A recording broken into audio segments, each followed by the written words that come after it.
মুশতাকুন নবী দামাত বারকাতুহুম তিনি বলেন, আমি গেলাম নির্ধারিত সময়ে, সবকিছু আমার কাছে একটু এলোমেলো লাগলো। বয়ান করতেছি, মিষ্টি বিতরণ চলতেছে, হঠাৎ করে দেখলাম দুই তিনজন বেহুশ হয়ে পড়ে গেল। কেউ মারলো এমনও দেখা গেল না। আমি বললাম কি ব্যাপার? আমার পাশে যে বসা আছে আমি বললাম কি ব্যাপার, ওরা বেহুশ হয়ে পড়ে গেল কেন? ওরা সিন্নি মিষ্টি একটু বেশি নিছিল, তার বাটে জয়টা মিলে তার অংশের চেয়ে বেশি নিছে, এজন্য একটু মারছি। আমার পাশে বসা থেকে ওইখানে মারছে, কেমনে মারছে কিভাবে মারছে কেউ দেখলো না, কিন্তু বেহুশ হয়ে পড়ে গেল। আমার তো বুঝ হয়ে গেছে সবকিছু ব্যতিক্রম। বয়ান শেষ, গেলাম খাইতে বসলাম। টেবিল যায় দেখি আমার সাইজে এক একটা বিশাল বিশাল বড় বড় মাছ খাওয়ার জন্য রেডি করে রাখছে। এত বড় মাছ আমার বুঝতে বাকি নাই। পরিচয় তাদের সাথে হয়ে গেল, নিজেরাই পরিচয় দিয়ে দিল, হুজুর আমরা মানুষ না, আমরা জিন। আপনার ভক্ত, আপনার ওয়াজ নসিহত শুনতে মন চায়, এজন্য আপনাকে দাওয়াত করে এনেছি। আপনি আমাদের মাঝে দাওয়াত দিয়েছেন, বয়ান পেশ করেছেন। এইবার হুজুরকে রেস্টে রাখার জন্য যখন এক রুমের ভিতরে উনি গেলেন, উনি বলেন আমি চাইলাম আমাকে একটু মিষ্টি খাওয়াও। ওরা বলতেছে হুজুর এত রাত্রে মিষ্টি পাবো কোথায়, যদি আনতে হয় চুরি করা লাগবে। না হুজুর এখন তো মিষ্টি আনা সম্ভব না, তাহলে একটু তেল আনা যাবে কিনা, ঠান্ডা তেল? কয় দেখি একটু ব্যবস্থা করা যায় কিনা। একজনে কিছুক্ষণ পরে তেল নিয়ে হাজির, ঠান্ডা তেল, ইন্ডিয়ান তেল, একটা লাল কালারের, ওই তেলটা নিয়ে হাজির। আমি বললাম এই তেল তুমি কোথায় পাইলা? কয় হুজুর বাংলাদেশের কোনো বাজার তো এখন খোলা নাই, কলিকাতার এক বাজার থেকে এক দোকান থেকে আমি তেলটা নিয়ে আসছি, অল্প সময়ের ভিতরে নিয়ে আসছে তেল। মুশতাকুন নবী দামাত বারকাতুহুম তিনি কথাটা নিজের মুখে বলেছেন। ভাইয়েরা বন্ধুরা, একজন আমলি মানুষ, বুজুর্গ আল্লাহওয়ালা মানুষকে জিন্নাতরা বড় শ্রদ্ধা করে। এটা জিন্নাতের বৈশিষ্ট্য, তারা আল্লাহওয়ালা মানুষকে বড় শ্রদ্ধা করে, তাদের ভক্ত হয়, তাদের কথা মানে, তাদের খাদেম হয়ে যায়। সিলেটের নুরউদ্দিন ঘরপুরী রহমতুল্লাহ আলাইহি, আমি চুনারুঘাট এলাকায় 7 দিন ব্যাপী তাফসীর হয়। চুনারুঘাট 7 দিন ব্যাপী তাফসীর হয় হবিগঞ্জ জেলার। আমি একদিন বয়ান শেষ করলাম, এরকম ভাবে কথা উঠলো, হুজুররা বলতেছেন হুজুর জিনদের ব্যাপারে একটা বাস্তব কারগুজারি শুনেন। আমাদের এই তাফসীরে এই মঞ্চে, আপনি যেই মঞ্চে আজকে বয়ান করলেন, এই মঞ্চেই বয়ান পেশ করেছিলেন সিলেটের নুরউদ্দিন ঘরপুরী রহমতুল্লাহ আলাইহি। নাম শুনি না এমন মানুষ কম পাওয়া যাবে, এত বড় বুজুর্গ। তিনি এই মঞ্চে বয়ান করেছেন। আমার বয়ানের পর ওনাকে আমরা একটা রেস্টের জন্য, বিশ্রামের জন্য একটা রুম দিলাম। এই রুমে উনি বিশ্রাম নিবেন। গভীর রাত 2টা 2:30 বাজে হঠাৎ করে দেখি হুজুর রুম থেকে বের হয়ে চলে যাইতেছেন। আমরা বললাম হুজুর কি হয়েছে? ইনি বললেন আমার ইবাদতে বিঘ্ন ঘটাইছে কে? আমার নামাজের মধ্যে, জিকিরের মধ্যে অসুবিধা ঘটাইলো কে? আমি থাকবো না এখানে, চলে যাব এখন মাদ্রাসায়। আমি চলে যাব আমার গড়পুর এলাকায়। সকালবেলায় আমাকে বুখারীর দরজ দেয়া লাগবে, ফজরের পরপরই বুখারীর দরজ দেওয়া লাগবে। আমি থাকবো না, চলে যাব। হুজুররা বলতেছেন, আমরা বারবার বলতেছি হুজুর এত রাত আপনি কেমন করে যাবেন? কোনো ব্যবস্থা তো নাই, গাড়ি নাই, কিছুই তো নাই। আমরা আপনাকে কেমন করে ঘরপুর পাঠাবো? আল্লাহর ওলি বলেন কেমনে যাব তা তো আমি তোমাদের কাছে জানতে চাই নাই। আমি বলছি আমি থাকবো না, চলে যাব। তোমাদেরকে বলছি যে আমার গাড়ি দাও, তোমাদেরকে বলছি আমার বিমান দাও, আমি বলছি যে আমি চলে যাব। হুজুররা বলতেছেন আমরাও পিছনে পিছনে হুজুরের সাথে সাথে মসজিদ মাদ্রাসা থেকে বের হচ্ছি। কেউ ভয়ে কিছু বলতেছে না, হাতে লাঠি, সবসময় লাঠি থাকে। তো রাস্তার মধ্যে এসে তিনি দাঁড়ায় রয়েছেন। রাত বাজে 2:30 3টা, রাস্তায় এসে দাঁড়ায় রয়েছেন। শুনশান রাস্তাঘাটে, মাছি পর্যন্ত নাই, রিক্সা মিক্সা কিছুই নাই। এত রাত্রে কি থাকে? আমরা পিছনে দাঁড়ায় কাঁপতেছি। কেউ সাহস পাইতেছে না এই কথা বলার, হুজুর চলে আসেন, হুজুর একটু রেস্ট নেন, সকালে চাই। কেউ সাহস পাইতেছে না। হুজুর বলেন হঠাৎ করে দেখি একটা গাড়ি, সাদা রঙের একটা গাড়ি, শা করে ডাইকা হুজুরের সামনে আইসা হাজির, গাড়ি লয়া। আমরা একটু তাকায় দেখলাম, এমন ড্রাইভার আমরা কোনোদিন আমাদের এলাকায় দেখি নাই। এমন চেহারার কোন ড্রাইভার দেখি নাই। সাদা পাগড়ি, সাদা জুব্বা, চেহারাটা তো সুন্দর। সাদা দাড়ি, সাদা জুব্বা, সাদা পাগড়িওয়ালা একজন ড্রাইভার গাড়িটা নিয়ে শা করে হুজুরের সামনে হাজির। আমরা তখন ড্রাইভারের দিকে তাকাইলাম, তাকায় বলতেছি, ভাই তুমি কে, কই তোমার গাড়ি থাকে, কোথায় তুমি গাড়ি রাখো, কি পরিচয়? কোনো কথা কয় না, জবাব দেয় না, কারণ আমাদের তো ভয়। আমরা এত রাত্রে হুজুরকে বিদায় দিব, এ কই নিয়ে যাবে, কোন জায়গায় নিয়ে যাবে, মানুষটা কে, তো ঠিকানাও জানি না, মানুষও চিনি না, ঠিক মতো নিবে কিনা, নাকি হুজুরের কোনো ক্ষতি করবে তাও তো জানি না, ঠিক না? কি করি এখন, কি করি? চিন্তায় পড়ে গেলাম। বারবার বলতেছি, ভাই তুমি কে? এমনি হুজুরে করেছেন কি, টান দিয়ে দরজাটা টান দিয়ে খুললেন, কইলাও হুজুরের ভিতরে ঢুকে গেলেন। আমরা আবার আটকাইতে চাইলাম, ভাই তুমি কেডা, একটু পরিচয় দিয়ে যাও। হুজুর কিন্তু একবারও তারে জিগান নাই তুমি কে, কই যাইবা, কই লইয়া যাইবা, আমারে কিছুই বলেন নাই। তিনি তো দরজা টান দিয়া গাড়ির ভিতরে ঢুকে পড়েছেন। আমরা গাড়ি যেতে দেই না, বাইরে তুমি কেডা, পরিচয় দিয়ে যাও। তখনই হুজুর আমাদেরকে লাঠি দিয়া ধমক দিয়া বলতেছেন, সরতরা রাস্তা সার। ওরে যে তোমরা এত কথা জিজ্ঞেস করো, জবাব দিবে কেমনে? সে তো মানুষ না, সে হলো জিন। এত কথা জিগায়ও না, ও কেমনে জবাব দিবে, সে তো মানুষ না, সে হলো জিন। আমরা সাথে সাথে সরে গেলাম, সন্ধ্যারা গেল, ভয় পেয়ে গেলাম, আমরা আর কোনো কথা বললাম না।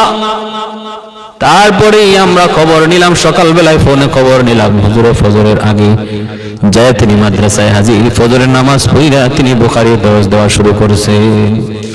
এই আল্লাহর ওলি নুরউদ্দিন ঘরপুর রহমাতুল্লাহি আলাইহি এত বড় বুজুর্গ, আসরের নামাজ পড়ছেন সিলেটে, মাগরিবের নামাজ পড়ছেন যায় ময়মনসিংহ। বালিয়ার পীর সাহেব রাহিমাহুল্লাহ তার খলিফা, সিলেটের সাথে ময়মনসিংহের একটা ভালো সম্পর্ক। ঘরপুরি রহমাতুল্লাহি আলাইহি প্রায় তিনি ময়মনসিংহ আসতেন। আর উস্তাদদের মুখে শুনেছি এমন বহু ঘটনা, বহু নজির। একক তো তিনি আগে রক্ত পড়ছেন তিনি সিলেট, পরে রক্ত পড়ছেন ময়মনসিংহ, আগে রক্ত পড়ছেন ময়মনসিংহ, পরে রক্ত পড়ছেন সিলেট। কোন বিমানে গেলেন, কোন বিমানে আইলেন, কেউ জানে না।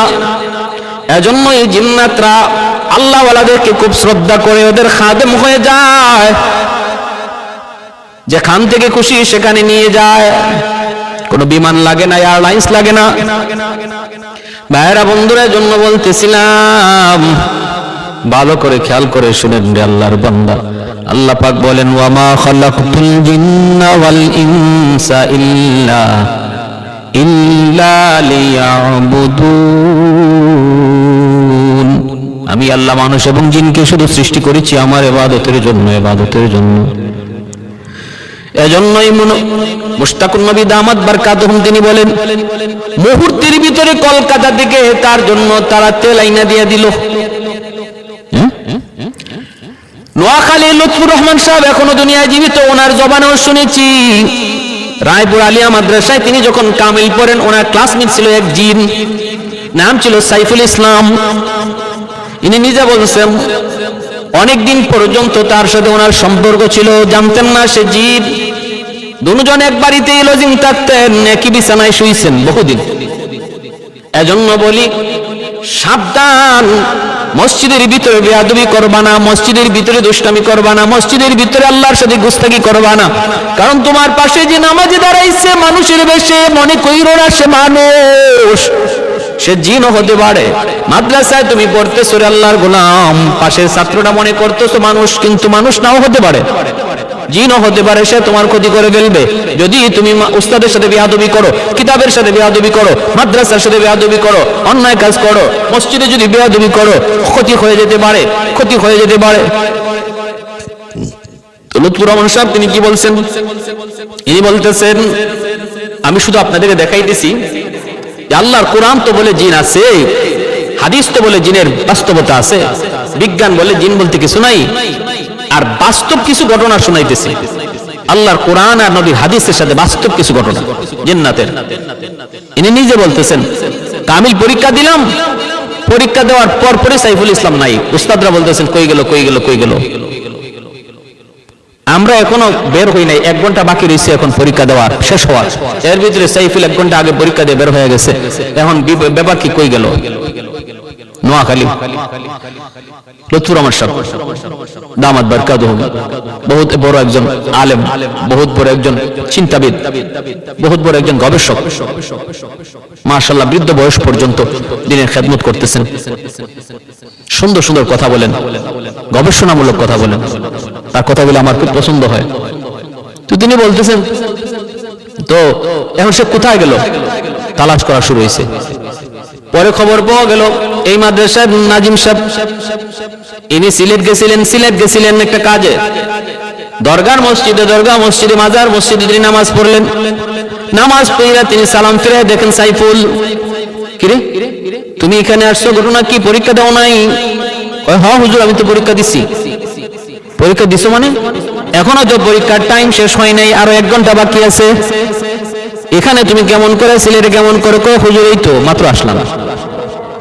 তখন গিয়ে প্রমাণ হয়েছে সে ধরা খেয়ে গেছে। বল, সত্য করে বল।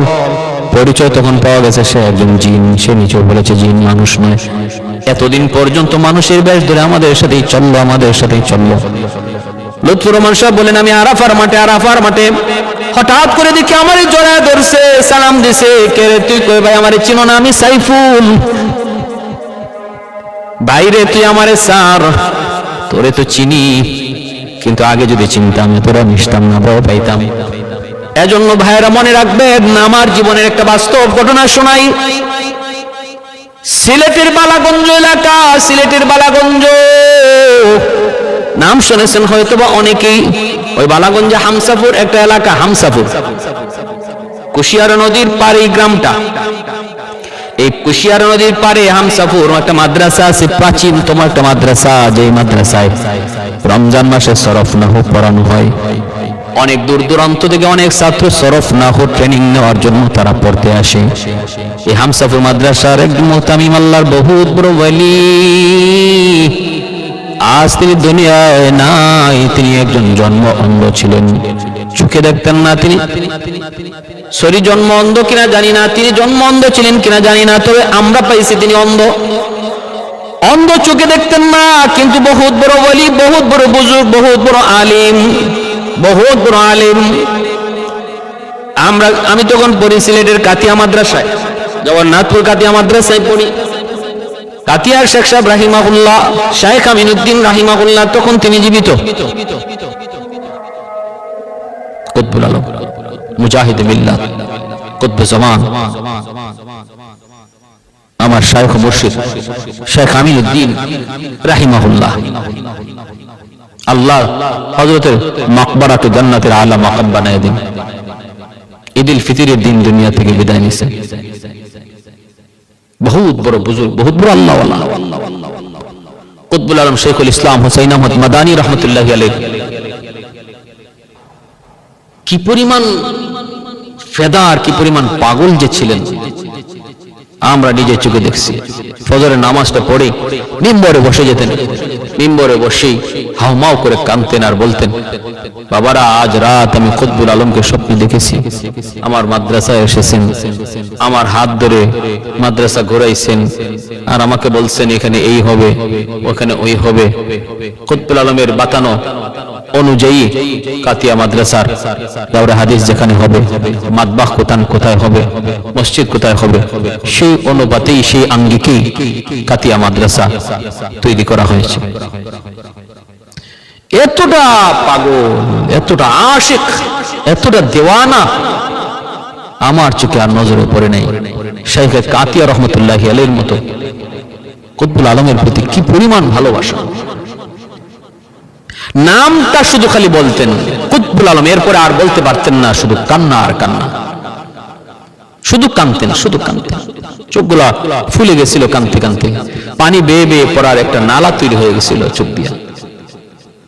আল্লাহ তোমার ওলিকে তুমি জান্নাতের উঁচু মাকাম দান করো, আল্লাহ তোমার ওলিকে তোমার জান্নাতের উঁচু মাকাম দান করো। প্যারে হাজিরিন, খুব বেশি মায়া করতেন আমাকে, খুব বেশি মায়া করতেন, প্রায় কুলে নিতেন, চুমু খাইতেন। ছোট্ট ছিলাম তখন। আমার উস্তাদদেরকে বলতেন, শোনো, এই নাসিরউদ্দিন না, নাসিরউদ্দিন সিপাহ সালার, বলো নাসিরউদ্দিন সিপাহ সালার, কও নাসিরউদ্দিন সিপাহ সালার। এইভাবে দোয়া দিচ্ছেন, মাথা হাত বুলাইতেন। মাথা কামানোটাকে খুব বেশি পছন্দ করতেন আল্লাহ বলি, মাথা কামানোটাকে খুব বেশি পছন্দ করতেন, এত পছন্দ করতেন। চুল দেখা মাত্রই বলতেন মাথা কামাও, মাথা মুন্ডাও।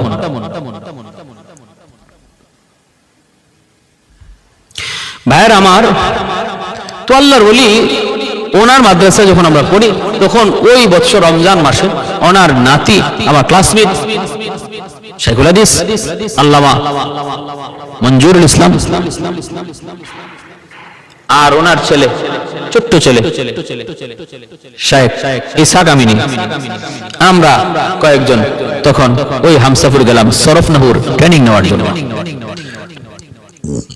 গিয়ে যখন ক্লাসে বসলাম, প্রথম দিন ক্লাসে বসার পরে প্রথম আসছেন মাখশি হুজুর দামাত বারকাতুম, এখনো তিনি আছেন। আল্লাহ আমার হযরতের হায়াতের মধ্যে বরকত দান করুন। তিনি আসছেন, আয়েশা বলতেছেন, বাবারা তোমরা তো ক্লাসে বসছো, আমার পরে তো হুজুর আসবেন, বড় হুজুর, কিন্তু মনে রাখো তোমরা এখানে যারা ক্লাসে বসছো শুধু তোমরাই আছো আর কেউ না, এমনটা মনে করো না। মনে রাখো এক ভিন্ন জাতীয় তোমাদের সাথে ক্লাসে বসছে। এবং আমার পিছনের যে জানালাটা খোলা আছে, এই জানালা সবসময় খোলাই রেখে দিও, এটা লাগানোর চেষ্টা করো না, কারণ তারা এদিক দিয়ে আসা যাওয়া করে। ক্লাসে কেউ দুষ্টামি করবা না, ক্ষতি হয়ে যাবে। তোমার পাশে যে বসা, মনে রাখবা, খেয়াল রাখবা, সেই ভিন্ন জাতি, সেই ভিন্ন জাতি। অতএব আদব আখলাক ক্লাসের প্রতি খেয়াল রাখবা। হুজুর আসছেন, আসার পরে আমরা সালাম দিলাম, মুসাফা করলাম। দেখি হুজুর অন্ধ, চোখে দেখেন না। এবারও তো আমরা পড়ি, হুজুর বুঝাইয়া দেন। আর বলতেছেন যে পিছনে একজনে একটু মনোযোগ নাই, দুষ্টামি করতেছো, আমি কি নাম বলে দেব? আমরা তো অবাক হয়ে গেছি, আমরা কেউ নাম এখনো বলি নাই, কিন্তু পিছনে যে ছাত্র দুষ্টামি করতেছে তার নাম নাকি হুজুর বলে দিবে, নাম বলেও দিছে। বুঝ হয়ে গেছে আমাদের যে আমরা জানতেন কোন একজন আল্লাহওয়ালার সামনে বসি নাই, তিনি শুধু একজন আলেম না, বহুত বড় ওলি, বহুত বড় ওলি। শাইখ কাতিয়া রহমতুল্লাহ আলাইহি তিনিও আমাদেরকে বলে দিয়েছেন, বাবা যাইতেছো বহুত বড় এক ওলির কাছে যাইতেছো, যাও আমার সালাম দিও আর তার কাছ থেকে দোয়া নিও। আমরা প্রথম দিন যাই যখন পরিচয় দিছি, আমরা কাতিয়া মাদ্রাসা থেকে এসেছি, তিনিও তখন বলছেন শাইখ কাতিয়া বহুত বড় আল্লাহর ওলি, বহুত বড় হুজুর, তার কাছ থেকে আসছো, মাশাআল্লাহ। তো এক আল্লাহর ওলি আরেক ওলিকে ভালো করে চিনে, এক ওলি আরেক ওলিকে ভালো করে চিনে।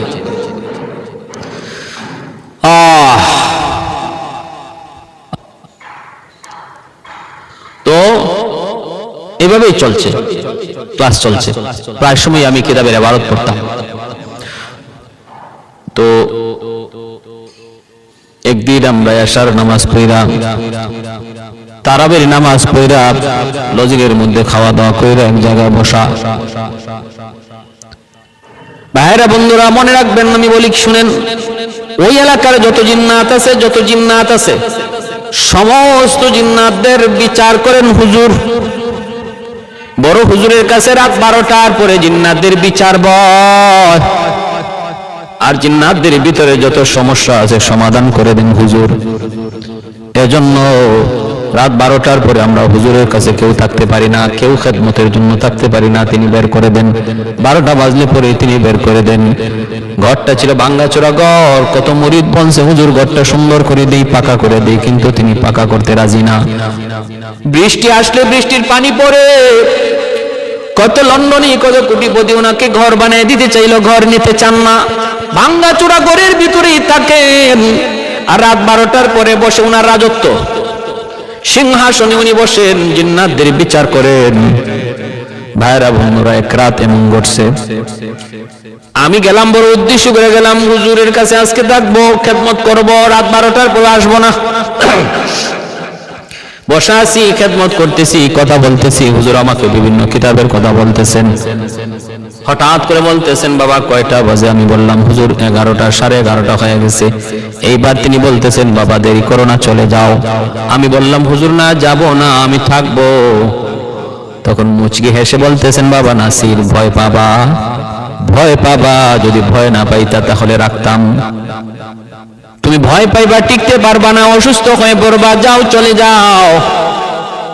আমাকে চলে যেতে বললেন, ভালোর জন্য আমি চলে আসলাম। ভাইরা বন্ধুরা, মনে রাখবেন, এক রাতে এশার নামাজ পড়ার পর আমরা একটা ঘরের মধ্যে বসে বসে গল্প করতেছিলাম। আমি আর শাইখে কাতিয়া রহমতুল্লাহ আলাইহির ছেলে নাতি আর আমরা আরো কয়েকজন ক্লাসমেট একত্রে বসে গল্প করি। ওই অবস্থায় হুজুরের বড় হুজুরের মেয়ের জামাই, মেয়ের জামাতা, তিনিও আসছেন, আমাদের সাথে বৈশা গল্পতে শরীক হলেন। এর ভিতরে শাইখে কাতিয়া রহমতুল্লাহ আলাইহির ছোট্ট ছেলে শাইখ ইসহাক পাশেই গেছে, ঘর থেকে বের হয়ে প্রস্রাব করবে। যেখানে জঙ্গল ছিল, জঙ্গলের পাশেই ছিল প্রস্রাবখানা। ঘর থেকে বের হয়ে এসে প্রস্রাব করতে বসছে। দেয়াল আছে, দেয়ালের পাশেই বসছে। হঠাৎ করে জঙ্গলের ভিতরে কে কাকে যেন মারতেছে আর চিল্লাইতেছে। এই আওয়াজটা আর এই দৃশ্য দেখা মাত্র সে চিল্লানি দিয়া দৌড় দিয়া ঘরের ভিতরে আইসা পড়ছে। এমন ভাবে বেহুশ হয়ে গেছে যেন তার মুখ দিয়া ফেনা বের হইতেছে। দৌড়ে যাবে আমরা ধরলাম। হুজুরের জামাতা যিনি ছিলেন, তিনিও আমাদের উস্তাদ, তিনিও জবরায় ধরলেন আর বলতেছেন, ইসহাক কি হয়েছে একটু বল। কয় হুজুর, জঙ্গলের ভিতরে একজন আরেকজনের দৌড়ায় আর মারতেছে। আমি টের পাইলাম একজন পুরুষ আর একজন মহিলারে দৌড়ায়, একজন মহিলারে দৌড়ায়। চেহারা এত বিভৎস, ভয় পেয়ে গেছি, বিকট মানুষ দেখে আমি ডরে গেছি, আমার হুঁশ নাই। এইবার আমরা দেখলাম কি, হুজুরের জামাতা তিনি ওই জঙ্গলের সামনে যেয়ে দাঁড়ালেন। দাঁড়ায় বলতেছেন, এ হারামির দল, শোনো, আব্বা কত করে তোদেরকে বুঝাইলেন, কত করে বলে দিলেন, নবীর মেহমানরা রমজান মাসে তারা এলেম শিকার জন্য আসে, তালেবে এলেমরা, ওদের যেন কোনো ক্ষতি না হয়, ওদের যেন কোনো ভয় না পায়, এইভাবে তোরা চলবি, তাদের কোনো ক্ষতি করবি না। তোরা এই ব্যাপারে আব্বার কাছে ওয়াদাবদ্ধ। তাহলে আজকে কেন তোদের আচরণে সে ভয় পাইল? বিচার হবে, উপযুক্ত বিচার হবে। জঙ্গলের সামনে দাঁড়ায় তিনি একটা ভাষণ দিলেন। ভাষণ আমি শুধু তামসা দেখলাম। একদিকে ভয় পাইতেছি, ভিতর্ষ কাঁপতেছে, আর একদিকে দিকে তামসা। উনি জঙ্গলের সামনে দাঁড়ায় ভাষণ দেয়। মানুষ ভাষণ দেয় মানুষের সামনে, আর ইনি ভাষণ দিতেছে জঙ্গলের সামনে। এরপরে এসে বলতেছে যে আর এমন হবে না, যা কালকে বিচার হবে, আব্বা বিচার করবে। ফজরের সময় আমি বেরোইছি, মসজিদে যাব। হুজুরের, বড় হুজুরের ঘর থেকে মসজিদটা একটু দূরে, জমির আইল দিয়ে যাইতে হয়। তো আমি যাওয়া মাত্রই দেখি হুজুরেও মসজিদে যেতেছেন, আমি পিছনে। তো আমি তাড়াতাড়ি দ্রুত যাই। হুজুর লাঠি দিয়ে এমনি বড় দিয়া রাস্তা মেপে মেপে মসজিদে চলে যাইতেন। চোখে দেখেন না, কিন্তু লাঠি দিয়ে আন্দাজ করে করে রাস্তা বের করে চলে যেতেন। আমি পিছন থেকে দৌড় দিয়ে যাই, সালাম করে যাইতে বলতেছেন, নাসির আসছো? আমি জি হুজুর। হাত ধরলাম, হাত ধরে সামনে নিতেছি, মসজিদে নিয়ে যাচ্ছি ধরে ধরে। আমাকে বলতেছেন, বাবা গত রাত কি হলো, গত রাত কি ঘটলো, গত রাত কি সমস্যা হলো একটু বলো। আমার তো খবর হয়ে গেছে, ঘটনা কি, খবর হুজুরে কে শোনাইলো? কেউ তো আমাদের পাশ থেকে কেউ তো হুজুরের কাছে এখনো আসে নাই। আমরা তো ভাবছিলাম ফজরের পরে সকালবেলা যায় হুজুরকে ঘটনা খুলে বলবো, তাহলে আমাদের আগে কে ঘটনা হুজুরকে শুনিয়ে দিল। আমি বললাম, হুজুর ইসহাক আমিনি ভয় পাইছে প্রস্রাব করতে যাইয়া। হুজুর বলতেছেন, বাবা এত রাত্রে গল্প করো কেন, এত রাত্রে সজাগ থাকো কেন? এত রাত্রে সজাগ থাকতে নাই। আমার কাছে ওরা আসছিল, মাপ চাইছে, মাপ চাইছে, 1000 বার মাপ চাইছে, আর বলছে তারা খেয়াল করে নাই, প্রস্রাব করতেছিল ওয়ালের আড়ালে, এজন্য তারা টের পায় নাই, দেখে নাই। তাই একজন আর একজনকে, স্বামী স্ত্রীকে মারতেছিল। যদি তারা দেখতো এখানে তালেবে ইলম আছে, তার সামনে এমন কাজ তারা করতো না, তারা মাপ চাইছে, আর এমন হবে না। কিন্তু বাবা আমার একটা আবদার হলো, তোমরা আর এত রাত পর্যন্ত জায়গা থাইকো না, এত রাত জায়গা থাকা ভালো না। ভাইরা আমার জন্য বলতেছিলাম, ওই এলাকার সমস্ত জিন্নাতদের বিচার হুজুর করতেন। আজকে হুজুর দুনিয়ায় নাই। প্রায় আমি হামসাবর গেলে পরে হুজুরের জন্য দোয়া করে আসি, কবর জিয়ারত করে আসি। ভাইরা এজন্য বলতেছিলাম, জিন্নাতদের একটা বিশেষ বৈশিষ্ট্য হলো, জিন্নাতরা আল্লাহ ওয়ালাদেরকে বড় শ্রদ্ধা করে। খাঁটি আল্লাহওয়ালাদেরকে বড় শ্রদ্ধা করে, তাদেরকে শ্রদ্ধার নজরে দেখে তাদের খাদেম হয়। সদস্য হুজুর শামসুল হক ফরিদপুরি রহমতুল্লাহি আলাইহি গহরডাঙ্গায় যার বাড়ি, ঢাকা থেকে তিনি গহরডাঙ্গা যাবেন, নদীর মধ্যে নৌকা চলে, নৌকা উঠলেন, আরো কয়েকজন প্যাসেঞ্জার উঠলো, যাত্রী উঠলো। নৌকাওয়ালা হুজুরকে ভালো করে চিনে। এগুলা সব বাস্তব ঘটনা বলতেছি, এগুলা বানানো ঘটনা নয়, কাল্পনিক কোনো ঘটনা নয়। প্রত্যেকটা ঘটনার পিছনে বড় বড় দলিল আছে, প্রমাণ আছে, মাঝখানে বড় কোনো ভায়া নাই। শামসুল হক ফরিদপুরি রহমতুল্লাহি আলাইহি গহরডাঙ্গা, নদীতে নৌকা চলে, নৌকা উঠলেন, যাত্রী আরো উঠলো। মাঝিওয়ালা হুজুরকে চিনে, হুজুরের ঘাট অনেক দূরে, রাত বাজে 2টা। ওই অবস্থায় নৌকা চলছে, ঘাটে ঘাটে লোকজন নামলো, উঠছেন তো নৌকায় হয়তো 10, 11টা 12টায়, চলতে চলতে 2টা বেজে গেল। আরো সময় লাগবে হুজুরের ঘাটে যাইতে। ওই অবস্থায় হুজুর বলতেছেন, বাবা আমাকে এখানে নামাইয়া দে, আমার এই ঘাটে নামাই দিলে এখান থেকে আমি বাড়ি পর্যন্ত যেতে পারবো। মাঝখানে একটা হাওর পাড়ি দিতে হয়, ওই হাওরটা পায়ে হেঁটে আমি বাড়ি চলে যাব। মাঝি কই, হুজুর এটা কোন কি হাওর? কেন আপনি একা একা রাতের অন্ধকারে হাঁটবেন? নৌকা তো আপনার ঘাট পর্যন্ত যাবে, আপনি কেন এই জায়গায় নামবেন? হুজুর বলতেছেন, বাবা এত কথা বলিস না, আমাকে এখানে নামায় দে। তুই এত কথা বলবি না, তুই বুঝবি না, আমাকে নামায় দে। মাঝিওয়ালা হুজুরকে চিনতো, হুজুরকে জানতো, এখানে নামায় দিল। আল্লাহর ওলিকে নামায় দেওয়ার পর মাঝিওয়ালা সে বলতেছে, আমিও পিছনে পিছনে যাত্রা শুরু করলাম, দেখি হুজুর এখানে কেন নামলেন, কি জন্য তিনি নামলেন। কিছু দূর যাবার পর মাঝি বলতেছে, আমি দেখলাম হুজুর আর একা না, হুজুরের সাথে অসংখ্য অগণিত মানুষ দেখা যায়। এক একজনে এক এক কথা জিগায়, হুজুর এক এক জবাব দেয়, এক একজনে এক এক কথা জিগায়, হুজুর জবাব দেয়। এইভাবে তিনি যাইতেছেন, আমার তো কলিজায় পানি নাই, আমি তো একদম ভয়ে অস্থির হয়ে গেছি। ঘরের সামনে যায় হুজুর যখন ঢুকবেন আর কেউ নাই, আমি যা সালাম দিলাম, হুজুর কই কি রে তুই? কই হুজুর আমি তো পিছনে পিছনে আইছি দেখার জন্য। কি দেখলি? কই হুজুর কি যে দেখছি আমি তো বলতে পারবো না, কলিজা শুকায় গেছে। কারা এরা, কারা এরা, এদের পরিচয় কি? এরা তো আপনার সাথে নৌকায় ছিল না, এরা কোত্থেকে আসলো? তিনি বলতেছেন, বাবা তাহলে শুন, তুই যখন দেখেই ফেলেছ তাহলে শুন রে বাবা। ঘটনা হয়েছে, এরা হলো এই এলাকার জিন্নাতের সর্দার, যে এসে নৌকার মাঝে এসে আমার কানে কানে বলছে, হুজুর আপনি এই জায়গায় নামে যান, হাওরটা আপনি পায়ে হেঁটে যান, আমরা আপনাকে পাহারা দিয়া দিয়া বাড়ি পর্যন্ত পৌঁছে দেব। আর এর ভিতরে আমাদের কিছু জানার আছে, মাসালা জানার আছে, আমাদের ভিতরে কিছু বিবাদ আছে, মীমাংসা করা লাগবে। একজন আরেকজনের সাথে ঝগড়াঝাটি হয়েছে, মীমাংসা আপনার করতে হবে। হুজুর আপনার বিচার সবাই এক বাক্যে মেনে নিবে, মাসালা মাসাইল আপনার কাছ থেকে জেনে নিব। এই বইলা আমাকে তারা নামাইছে, তারা আমাকে আমানতদারির সাথে পৌঁছে দিছে। সমস্যা যা ছিল সমাধান করে দিছি, মাসালা যা জানার ছিল আমি তা জানাই দিছি। এজন্যই ভাইরা বন্ধুরা, এজন্য বলতেছিলাম, এই জিন্নাতরা এদের মধ্যে বিয়ে শাদীও হয়, বংশ বিস্তারও হয়, এই জিন্নাতদের ভিতরে বংশ বিস্তারও হয়। আল্লাহ পাক রব্বুল আলামিন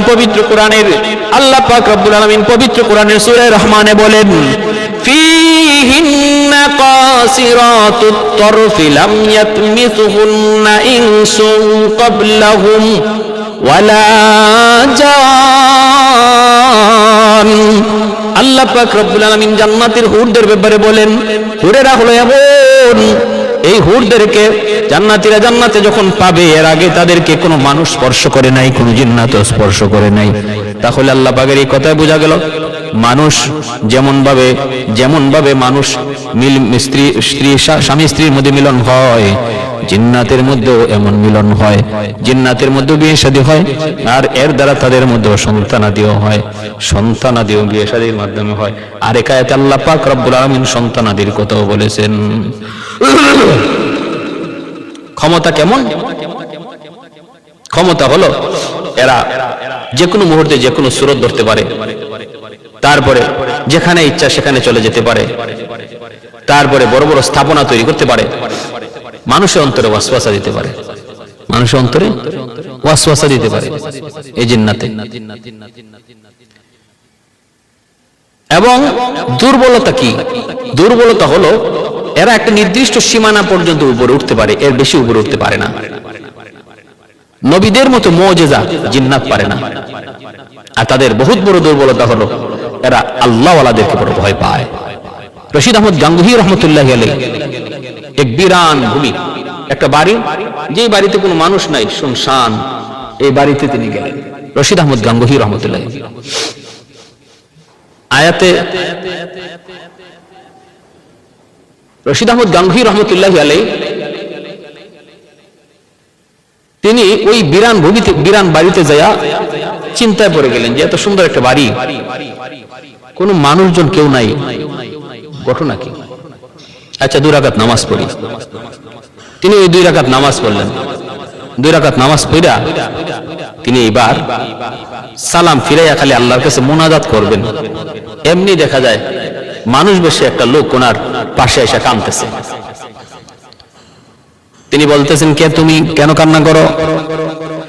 হুজুর, আমি আপনার কাছে মাপ চাইতে এসেছি, মাপ চাইতে এসেছি। কেন মাপ চাইতে এসেছো? হুজুর, আমি এই বাড়ির মানুষগুলাকে বাড়িতে থাকতে দেই নাই, এদের 2-3টা সন্তানকে আমি এই পুকুরের পানিতে ফেলায় মারছি, এবং রাতের বেলা তাদেরকে ডর দেখাই, ভয় দেখাই, যে বিধায় তারা বাড়ি ছাইরা অন্যত্র চলে গেছে। এই বাড়িটা ছিল হিন্দু বাড়ি, বাড়ির মালিক ছিল হিন্দু, এরা অন্যত্র চলে গেছে, এই বাড়ি ছেড়ে চলে গেছে। এখন এই বাড়িতে আমি থাকি।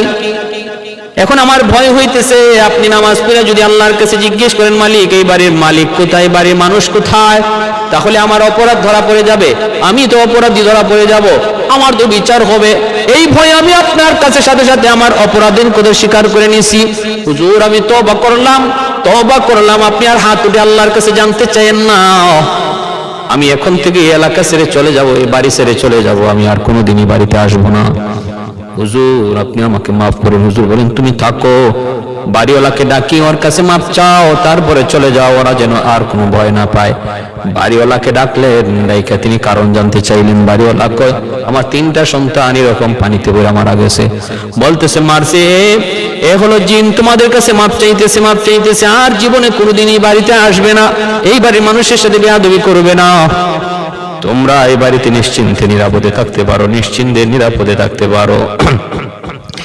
এই কথা বলার পর ওই বাড়িতে মানুষগুলা থাকলো, আর হিন্দু মানুষগুলা সাথে সাথে রশিদ আহমদ গাঙ্গুহি রহমতুল্লাহ আলাইহির হাতে হাত রেখে কালেমা পড়ে মুসলমান হয়ে গেল। সব কালেমা পড়ে মুসলমান হয়ে গেছে। ভাইয়ের আমার, এজন্য বলতেছিলাম, এই জিন্নাতরা এরা মানুষ বিস্তার করে, বংশ বিস্তার করে, বিয়ে শাদী ওদের আছে, কিন্তু ধরনটা কেমন সেটা কোরআন হাদিসে কোথাও পাওয়া যায় না। পোশাক আশাকও পরে, খাওয়া দাওয়াও করে, বাসস্থানও আছে, খাওয়া দাওয়া আছে। হাদিসে আল্লাহ নবী বলেন, মানুষ যখন ঘরের ভিতরে বিসমিল্লাহ সারা ঢুকে, সালাম সারা ঢুকে, তখন এই ঘরের মধ্যে তার সাথে জিন্নাতও ঢুকে। হাদিস শরীফ আল্লাহ নবী বলেন যে মানুষ খানা খাইতে বসে বিসমিল্লাহ সারা খানা খায়, তার সাথে এই জিন্নাতও খানা খায়। তাহলে জিন্নাতদের থাকার জায়গাও আমরা পাইলাম, যে ঘরের মধ্যে সালাম সারা, বিসমিল্লাহ সারা ঘরে ঢুকে ঘরের মালিক, এই ঘরটার মধ্যে জিন থাকে, খারাপ জিনদের বসতি হয়। আর যেই ঘরের মধ্যে ঘরের মালিক বিসমিল্লাহ আর সালাম দিয়ে ঢুকবে, ফতোয়ায়ে শামিতে লিখেন এই ঘরের জীবনে কোনোদিন জিনভূতের আসর থাকবে না, জিনভূতের অবস্থান থাকবে না। সূরা বাকারার যে ঘরে বেশি বেশি তেলাওয়াত হবে, সূরা বাকারার শেষের 10 আয়াত যে ঘরে বেশি বেশি তেলাওয়াত হবে, এই ঘরে জিনভূতের আসর থাকবে না। প্রতিটা ঘরে জিনের আসর থাকে, জিন থাকে, তবে তাদের বেশিরভাগ বসতি থাকে জঙ্গলে।